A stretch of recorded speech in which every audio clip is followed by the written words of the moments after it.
मुंबईच्या महापौरासाठी भाजप आता एकनाथ शिंदेंनाच धक्का देणार, ठाकरेंचं खळबळजनक भाकीत. मुंबई महानगरपालिका निवडणुकीचे निकाल लागल्यानंतर आता सत्तेची समीकरणं जुळवण्याला वेग आलाय.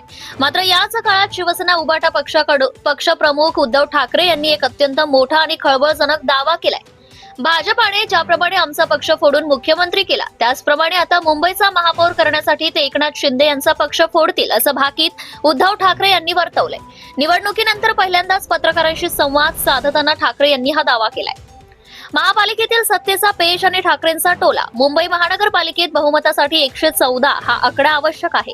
सध्याच्या निकालानुसार महायुतीकडे 117 नगरसेवक आहेत, ज्यामध्ये भाजपचे 89 आणि एकनाथ शिंदे यांच्या शिवसेनेचे 29 नगरसेवक निवडून आले आहेत. या आकड्यांमुळे भाजपचा महापौर बसने जवळपास निश्चित मानले जात असले तरी यासाठी त्यांना शिंदेच्या शिवसेनेची मदत घ्यावी लागणार आहे. याच मुद्द्यावरून उद्धव ठाकरे यांनी भाजपवर निशाणा साधलाय. माझा पक्ष तोडून त्यांनी आपला मुख्यमंत्री बसवला होता, आता ते शिंदेचा पक्ष तोडून स्वतःचा महापौर बनवणार का, हे पाहणं औत्सुक्याचं ठरेल, असंही ठाकरे म्हणाले. उद्धव ठाकरे यांनी यावेळी बोलताना म्हणाले, आम्ही हारलो आहोत अशी आमची मानसिकता अजिबात नाही, कारण आम्ही या निवडणुकीत सत्ताधाऱ्यांना तोडीस तोड उत्तर दिले आहे, असंही ते म्हणाले. त्यांच्या मते भाजपाला आता फोडलेली माणसे टिकवण्याचे मोठे टेन्शन आहे. आमचा आकडा सध्या तरी महापौरांसाठी पुरेसा दिसत नसला तरी आम्ही खचलेलो नाही.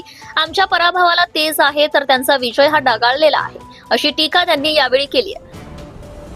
ज्यांच्या मदतीने भाजप महापौर बनवणार आहे त्यांना लाज वाटली पाहिजे, असा टोलाही त्यांनी लगावलाय. Subscribe now and press the bell icon. Never miss an update.